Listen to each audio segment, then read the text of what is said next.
Assalamualaikum warahmatullahi wabarakatuh. Bagaimana kabarnya? Insya Allah tetap sehat, tetap semangat, dan tetap jaga kesehatan. Untuk hari ini, kita kembali lagi bersama saya Bu Hanif dalam materi menggambar model. Apa itu menggambar model? Apa saja teknik untuk menggambar model? Alat dan bahan untuk menggambar model dan cara mempresentasikan menggambar model kita simak di materi berikut ini ya. Tujuan pembelajaran yang pertama, menjelaskan konsep menggambar model. Yang kedua, mengidentifikasi setiap jenis objek gambar model. Yang ketiga, mengekspresikan diri melalui gambar dengan menggunakan bahan.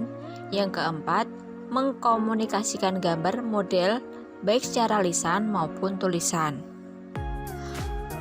Konsep menggambar model yang pertama, menentukan dulu objek yang akan digambar. Objeknya bisa berupa manusia, hewan, tumbuhan, maupun benda-benda yang ada di sekitar kita.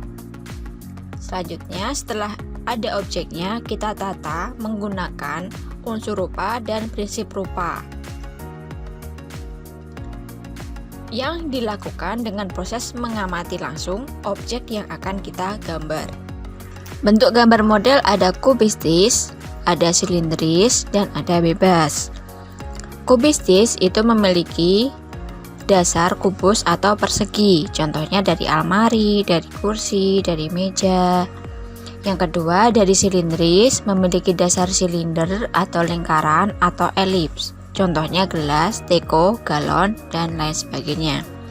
Yang ketiga, dari bebas yang memiliki dasar tidak beraturan, contohnya kain, daun, pohon, dan batu. Komposisi pengertiannya adalah cara kita menyusun dan mengatur objek. Dibuat dari bentuk, warna, jenis, dan latar belakang objek. Macam-macam komposisi ada 3, yaitu simetris, asimetris, dan sentral. Dari yang pertama dulu, simetris itu dibagi menjadi 2 yang sama persis. Sedangkan asimetris, penataan dan bentuk yang tidak sama, tetapi masih memiliki keseimbangan. Yang ketiga, yaitu sentral atau penataan yang memusat. Prinsip menggambar model selanjutnya adalah proporsi, yang memiliki pengertian perbandingan ukuran yang ideal antara satu dengan yang lain.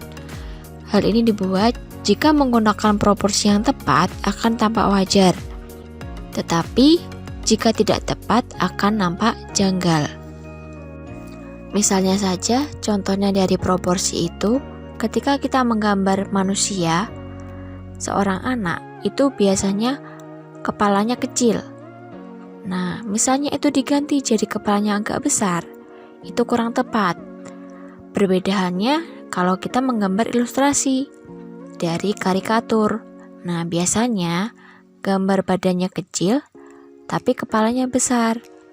Itu namanya proporsi karikatur. Tetapi kalau menggambar model, proporsinya harus pas. Kepala, badan harus sesuai dengan ukuran manusia yang diperkecil atau di skalanya diperkecil. Kurang lebih seperti itu. Prinsip menggambar model selanjutnya adalah keseimbangan, di mana pengertiannya adalah bagaimana hubungan antar benda dalam komposisi tetap dalam porsi yang sesuai, sehingga komposisi tampak seimbang.